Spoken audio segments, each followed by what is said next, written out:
Good evening. Joan Acocella, who has asked me to make this brief, began writing for The New Yorker in 1992 and was appointed dance critic in 1998.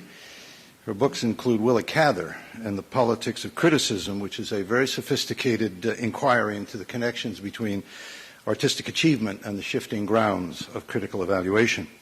She is also the editor of the complete diary of Vaslav Nijinsky, the only unexpurgated diary that exists. She is a writer of exceptional versatility and range.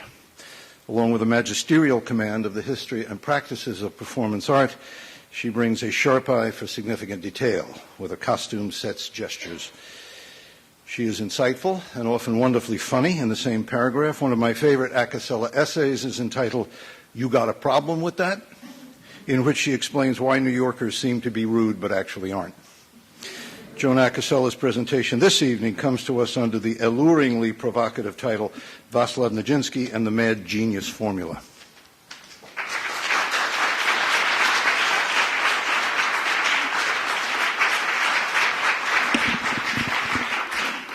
This is going to be perfect for me.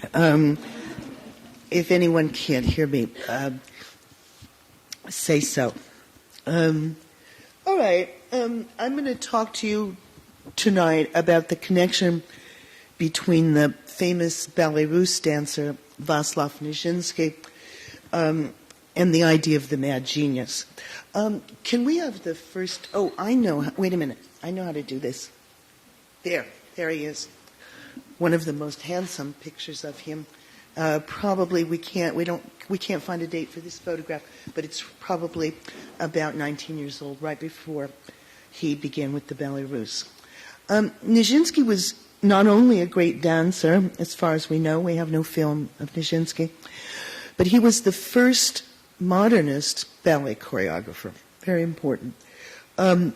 He only had time to make 4 ballets, Afternoon of a Fawn, of which we'll see a few minutes, the Afternoon of a Fawn in 1912, and the Rite of Spring, first Rite of Spring ballet, in 1913, and then a ballet he made in America called Till Eulenspiegel, which is based on that Flemish story. Very shortly, at the age of 29, he was diagnosed as schizophrenic, and that was the end of his career. Nijinsky may have had a genetic loading for psychosis. His mother was chronically depressed. Of course, she had no money, and her husband ran off when his mistress got pregnant. So she had reason to be depressed, even without a genetic disorder. His grandmother starved herself to death after her husband died. A particularly Russian story, it seems to me. And then he had a very stressful youth. His parents were, Nijinsky was actually Polish, not Russian, but he thought of himself as Russian. Had a stressful youth. Both his parents were dancers, and that was very common in the old days, particularly in Russia, for dancers to be the child of dancers. His parents were dancers, and they were on the road looking for work or doing work all the time. And the children were locked in a hotel. 3 kids were locked in a hotel room at night where they played games and were afraid. This is beautifully described in a book that I will recommend to you, Bronislava Nijinsky's Early Memoirs, that's his sister, and who loved her brother very much. In school, he was a terrible student. The only classes he excelled in were prophetically ballet and religion. His sister did his homework, and he was very shy and awkward, and he was teased by the other kids. At the age of 19, he became part of the first season of the Ballet Russe. Excuse me a second, I have a terrible cold. Sorry. He joined the Ballet Russe, and in their first season, which is in 1919, He was an immense sensation. And within a few years, Nijinsky was internationally famous. This is partly because really outside Russia, really in the West, there was male ballet dancing was extremely decadent. The people in Paris, which is where the Ballet Russe had its debut, and people in America and London too, where the company toured, had never seen a truly artistic male ballet dancer. They had seen plenty female ones. He was immensely lionized. People hounded him. It was like Mick Jagger. They stole into his dressing room and made off with his underwear. No, that kind of thing. I want to show you a few pictures of him. Look how Russian he looks. And how handsome. This is him in a very famous ballet, Spectre de la Rose. All the ballets, no, not all the ballets, most of the ballets that I'll show you here were choreographed by Michel Fokine specifically for Nijinsky and for his gifts. One of his great gifts was his jump, and that's part of what Spectre of the Rose was about. The other thing that Spectre of the Rose was about was a spirit. A woman dancing with a spirit. She had been to a ball, girl. And Nijinsky was a kind of dancer he was so subtle and in some measure abstract as a actor, stage actor, that he could personify a rose. There he is again. When Nureyev had to dance this role, he said that the costume was like a skin disease. But here is Nijinsky in Giselle, which was not choreographed by Fokine, but do take a look at his thighs. That's the source of the jump. Enormously muscled thighs. As a result, he could not lift his leg over 90 degrees. But in those days, men very seldom lifted a leg over 90 degrees. Here he is in Scheherazade, a very famous ballet, and he's playing a captive slave, the so-called golden slave. But I think you can see in that photograph what an absorbed and, in some measure, contained and ecstatic dancer he was. This was a very famous role for him. Here he is as in the ballet that most people consider, or many people consider, his most artistic ballet. After all, Spectre de la Rose is really sort of a party piece. This is Petrushka. He plays, I'm sure you actually all know this ballet or its reputation, but he plays a puppet who's in love with a ballerina doll who's also a puppet. But once again, it was his ability to become emblematic that made him so great in this role. I think some of the people close to the company admired his acting as much as his dancing. But he was really a very artistic dancer, not just a technically great dancer, which he certainly was. I cited the stress of his fame, and under the heading of stress, I want to say that Nijinsky's sexual experience may have been another great difficulty for him. When he was 18, he began having homosexual alliances. That was just when he graduated from school. He began having homosexual alliances with rich and or powerful older men, notably with Serge Diaghilev, the founder of the Ballet Russe. And if, as some people, including me, believe that Nijinsky was heterosexual in his preferences, these relationships may have been a source of frustration and even shame for him. He says so in his diary, but by the time he wrote his diary, he was insane. So we can't necessarily trust that. he underwent more stress when he began choreographing ballets.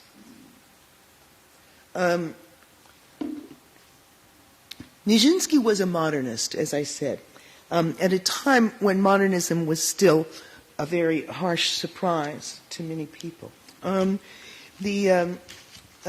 Here he is in Afternoon of a Fawn, his first ballet, 1912. Oops, okay. Here he is in Afternoon of a Fawn, very beautiful photograph.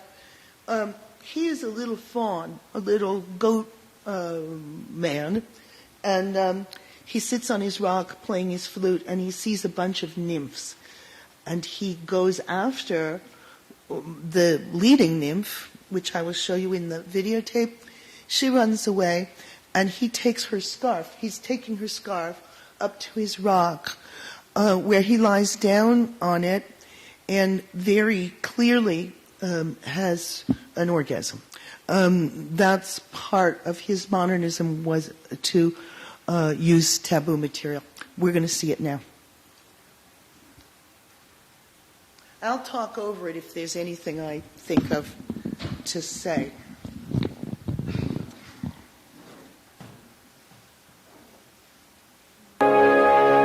This is Nureyev.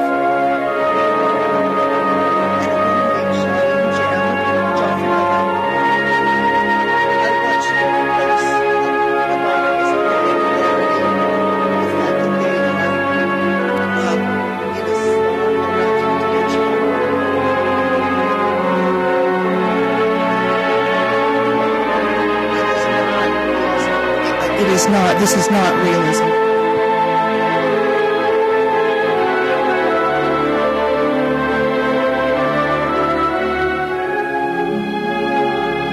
The angularity of the hands.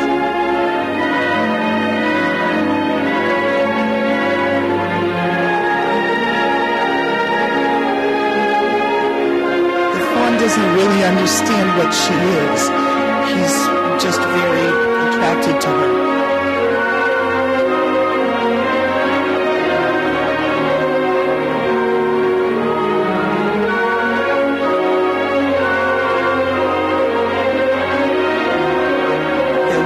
Heel toe.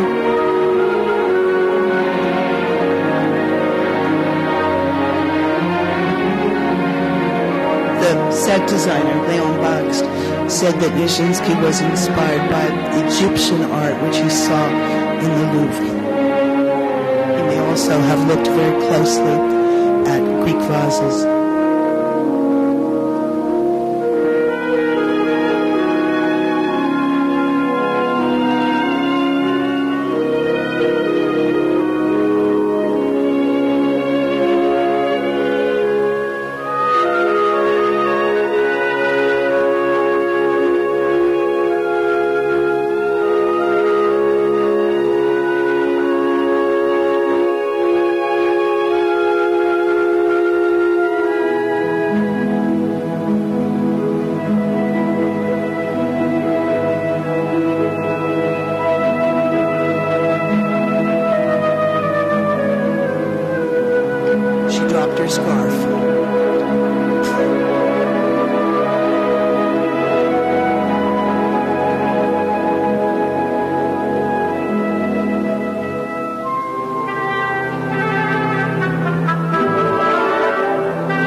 up to his rock.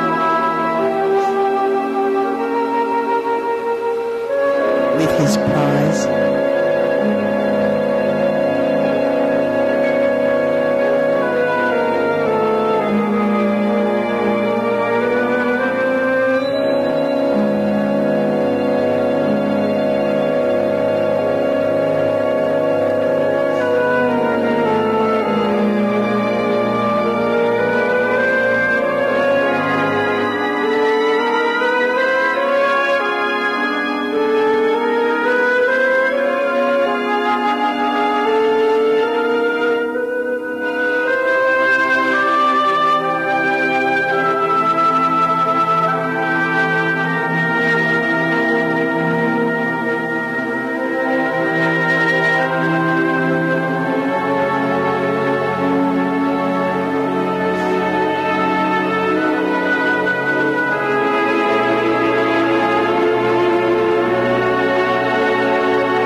Nureyev had a reputation, a well-earned one, for juicing up ballets.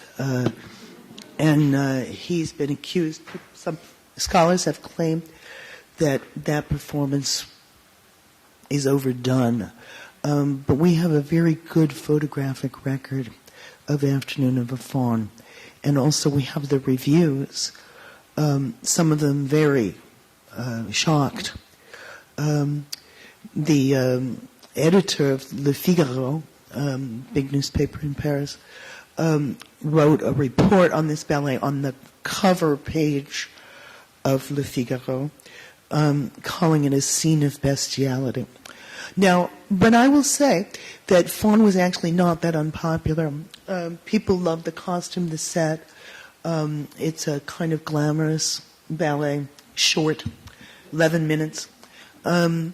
It was a controversial ballet. But not his next ballet, but his third ballet, The Rite of Spring, which you all know about, caused a riot in the theater.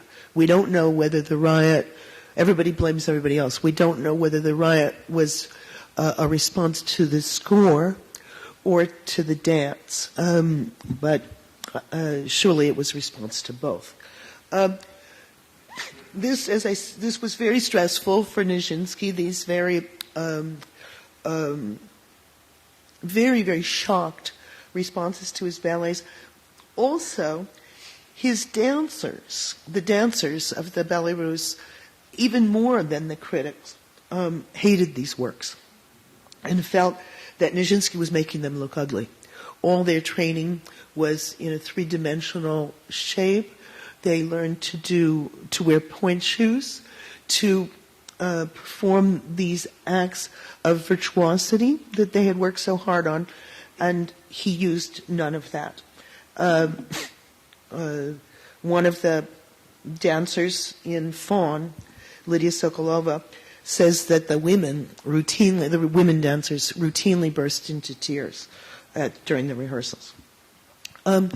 In 1913, when The Rite of Spring was premiered, Nijinsky's relationship with Diaghilev had deteriorated very badly. Soon after The Rite of Spring had its premiere, the company went off to South America on tour, and Diaghilev did not go with them because he hated traveling on water. A gypsy in Venice had told him he would die on the water. So he didn't go to South America.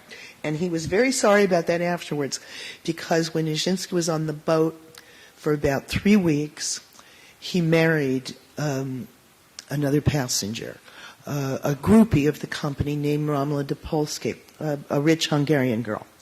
Diaghilev, of course, fired him. Things got worse for him. He was interned as a prisoner of war. World War I started. He was interned as a prisoner of war in Budapest for a year and a half, 1914 and 1916. He returned to the Ballet Russe for 2 years, about 2 years, just under 2 years. But by this time, he was already very strange. He went into screaming rages, and he enthusiastically preached to other dancers Tolstoyan philosophy, Tolstoyan Christian socialism, that is to say, love one another, vegetarianism, chastity, and return to the land. At the end of 1917, Nijinsky and his family moved to St. Moritz. Oh, by the way, there was a family now. There was his daughter Kira was born in 1914. He moved to St. Moritz to wait for the war to be over. He was now in a very bad way. He was increasingly paranoid.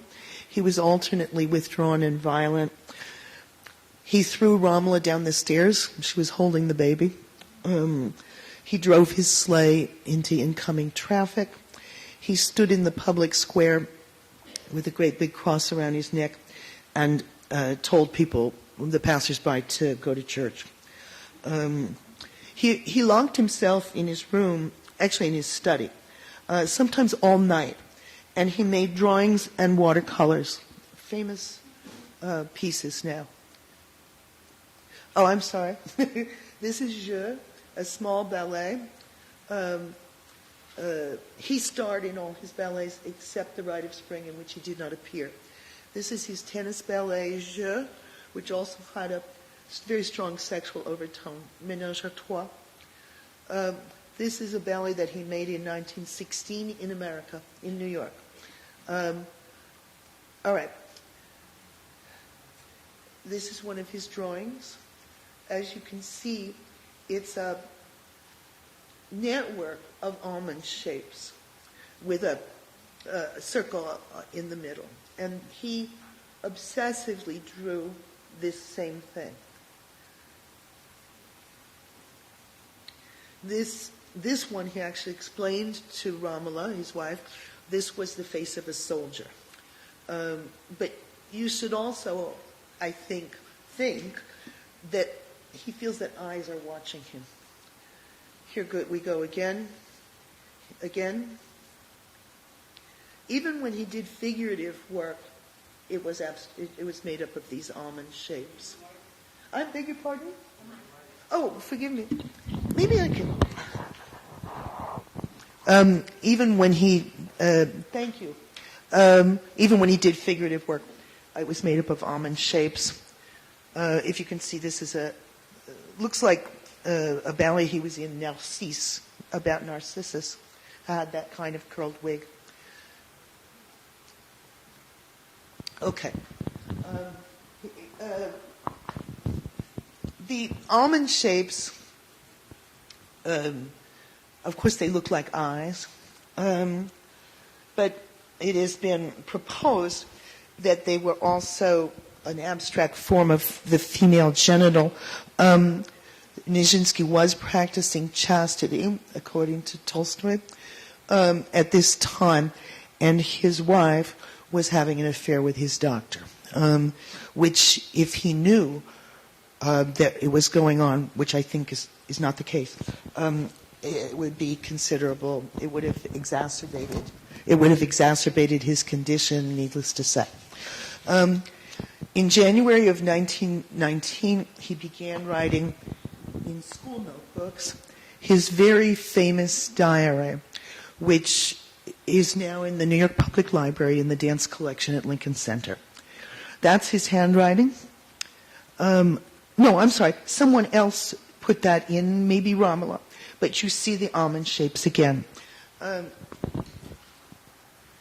Okay, it's another page from the diary. I had these photographed at the dance collection. This is a page from his diary. He wrote it with no margins because he was trying to save paper. The Nijinskys had a lot of money. He didn't have to save paper. You can see how very strict it is, but there are very few crossings out. He let himself really, in some sections, actually in many sections, rave. He included some dance notation, which scholars have been racking their brains. This is a notation of Fawn. Scholars have been racking their brains to figure it out. End of slideshow. Okay. I beg your pardon? The diary was written in 6.5 weeks. As I said, he closed himself in his study and just sometimes went all night. He says that the world is being destroyed by capitalism and by violence. He was very, very affected by World War I. In the diary, he preached Tolstoyanism, and above all, a dichotomy between thinking and feeling. He thought that we thought too much and that we should start feeling. He said that he could save the world if they would just listen to him, and he did plan to have the diary published.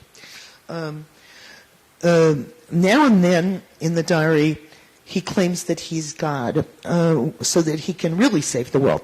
In March of 1919, Romola took Nijinsky to Zurich, to a famous nerve doctor, as they called him, Eugen Bleuler. Bleuler, 8 years before, had coined the term schizophrenia. He was a very famous doctor. And as I'm sure you know, Zurich was a center of the study of psychopathology. Anyway, Eugen Bleuler saw Nijinsky for what I would say was a very short time, one visit and a brief one, and he diagnosed him immediately as schizophrenic. Nijinsky was hospitalized he went back to the hotel and locked himself in the bathroom. They couldn't get him out. Finally, they called the police. And the door was broken down. They grabbed him and hospitalized him, and he got worse. Nijinsky was eventually what they call a chronic schizophrenic, which means backward patients. He lived for 30 years more, but he was largely helpless. He couldn't brush his teeth, he couldn't tie his shoelaces, and he was mute most of the time. He lived back and forth between institutions, and when Romola, who toured a lot, giving lectures and talking about her husband, when Romola would establish a home for herself, Nijinsky would be moved there. But increasingly, she didn't want him at home. And also, let me add that Nijinsky was happier in institutions than he was at home. All right, the mad genius. The concept of the mad genius is at least as old as Plato's Ion from the 4th century BC. If you're interested, there's a very good history of the idea in the philosopher Peter Kivy's book, The Possessor and the Possessed, 2001. The idea of the mad genius, as I said, it's as old as the 4th century BC, and of course, it's probably much, much older, with the concept of the shaman. But the idea had a tremendous revival in the 18th and 19th century, period of Romanticism, when it was linked by people to what was thought to be the artist's visionary capacity, and also what was supposed to be the affliction of being an artist. Keats, Shelley, Chatterton, Sorrows of Young Werther. It had another revival the idea of the mad genius in the 20th century, and you can see this just in the movies. The movie called The Mad Genius, The Red Shoes, where her art destroys her, the film biographies of Vincent van Gogh, Tchaikovsky, Ken Russell's Tchaikovsky movie, and of course the Nijinsky movie by Harold Ross. But those are popular forms of the idea, but by intellectuals and scholars, the idea of the mad genius was annexed to modernism. A very important person in this story is Hans Prinzhorn, who was a German psychiatrist. He made a collection of art by schizophrenics whom he treated, and he wrote a book on called The Art of the Mentally Ill, 1922. He stresses in his study of these works primitiveness, what I think we can call, maybe he called it too, ugliness, the ugliness of modernism. Think of the Picasso paintings with the woman's nose on her inner armpit, things like that. The emotionalism and the irrationality. And he felt that made them, that tied these paintings to modernism. He compared this art to Kokoschka, to Emil Nolde, and to Henri Rousseau. Prinzhorn's book, in turn, it was a famous book. Prinzhorn's book, in turn, influenced artists of the early 20th century, especially the surrealists, as you can imagine. Their drug taking, their automatic writing, their use of stream of consciousness, their use of dream scenes, all these practices are close to Prinzhorn's linking of art and madness. There was a stronger and stronger association between madness and art in the 20th century. There were psychoanalytic studies by Otto Rank and Ernst Chris. Today there's at least one, I know of at least one journal, I'm sure there are actually several, Imago, a scholarly journal devoted to the study of psychopathology in art. A very, very important document in this story is a 1941 essay by Edmund Wilson, which I'm sure many of you know, called The Wound and the Bow.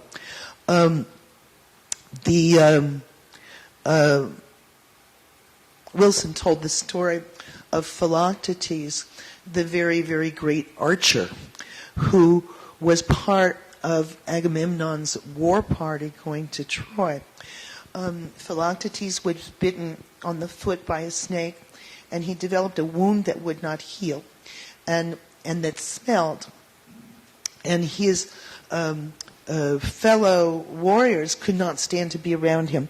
So on the way to Troy, they dropped him off on an uninhabited island and left him there, which annoyed him very much. Then they could not win the war. And the war dragged on for 10 years, and they decided that they had to have Philoctetes back. They needed his skill. So they went back to the island. Odysseus and his son Telemachus went back to the island and persuaded him to come to Troy. That is Wilson's allegory for the artist, that all artists are wounded and smell, and that society has to put up with them because they have the bow. They are strong. They have the ability to convert our lives into art, and therefore we have to put up with their nonsense. Wilson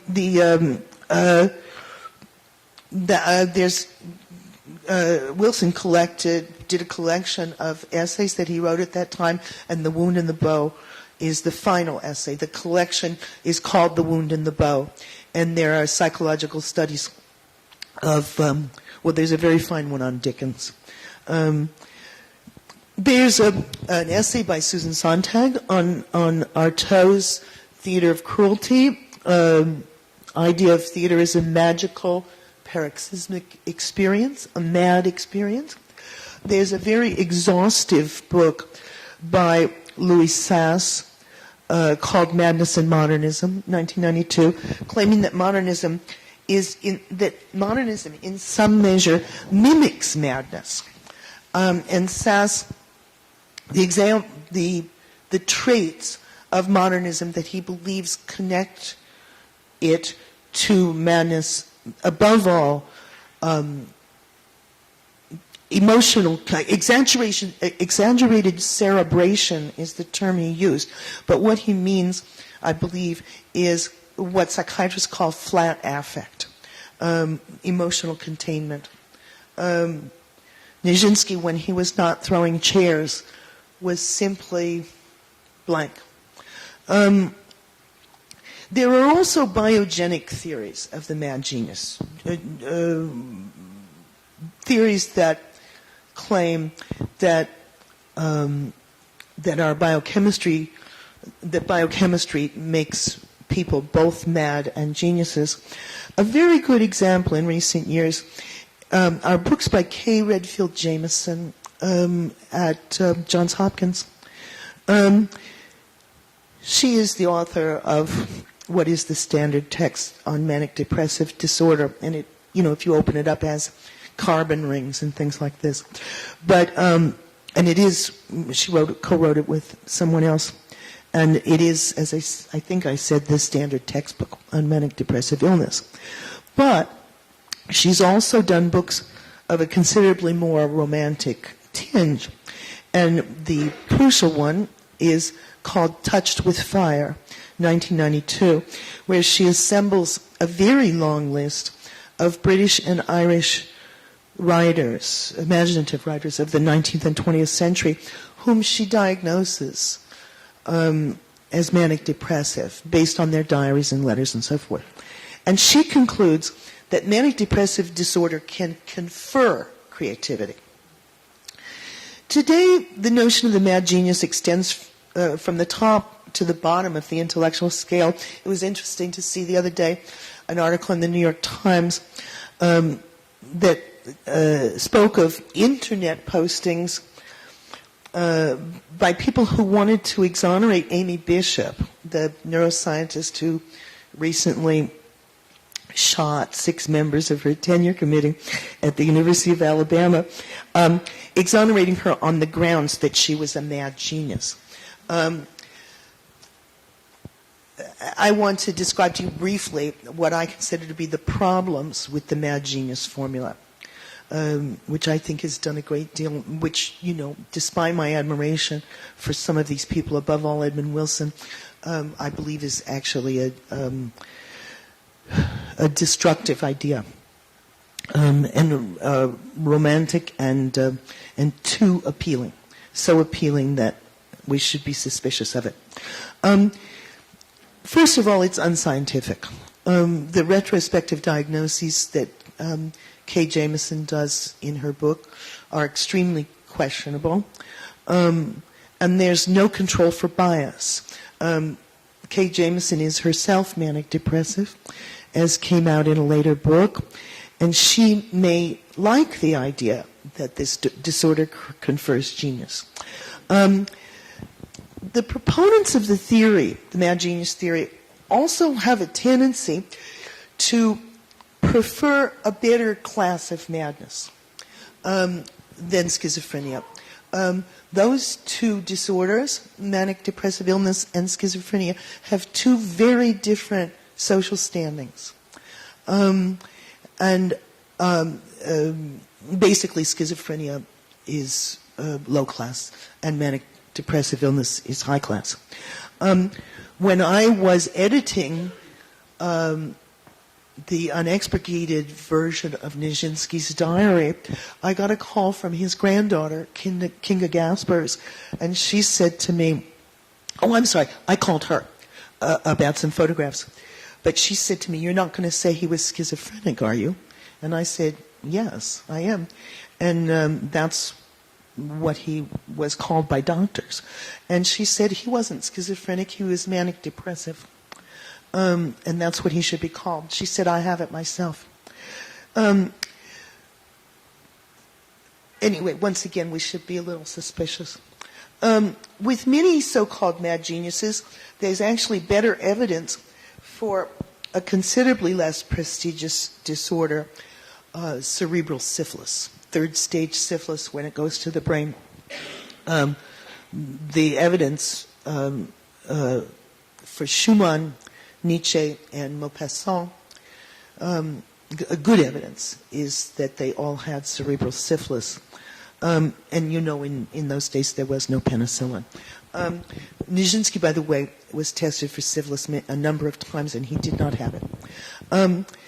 Many of these men decidedly, many mad geniuses of yesteryear decidedly did not feel that their madness enhanced their art.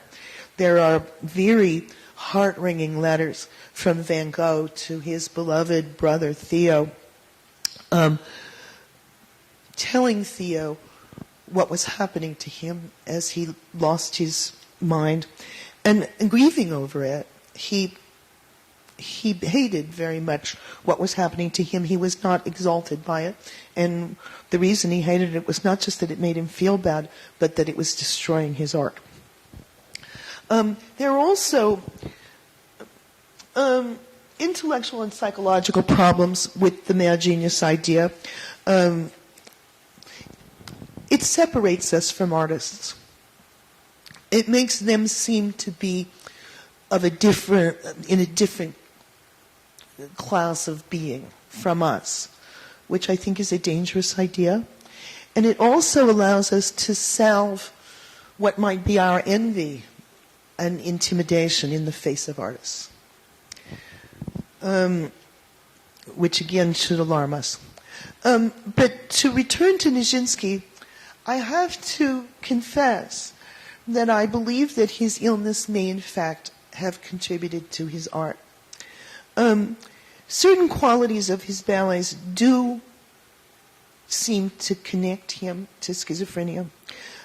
One is the lack of gentility, the sexual behavior in the ballets. Imagine in 1912 a ballet that represented, he puts his hands underneath. I mean, it's very compact, but that's masturbation and orgasm. Another thing in his ballets is Louis Sass's idea of emotional containment, flat affect, above all in The Rite of Spring, and obsession, which they call perseveration, for example, in The Rite of Spring. In other words, repeating and repeating. And also, Louis Sass said to me, what about just the sheer oddness of these ballets? And it's a point. Some reduction of psychological control may encourage artistic innovation. I'm sorry to say, or I'm sorry to think. We all have better ideas than we use. I do and you do. Often this is because we feel we need approval.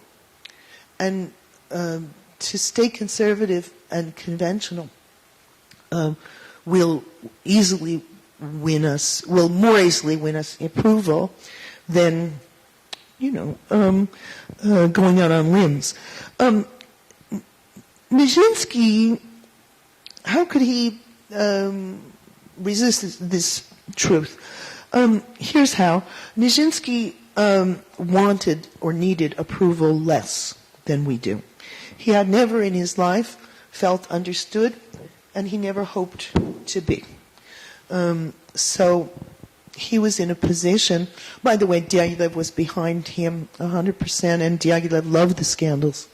So Nijinsky was in a position to push things quite far.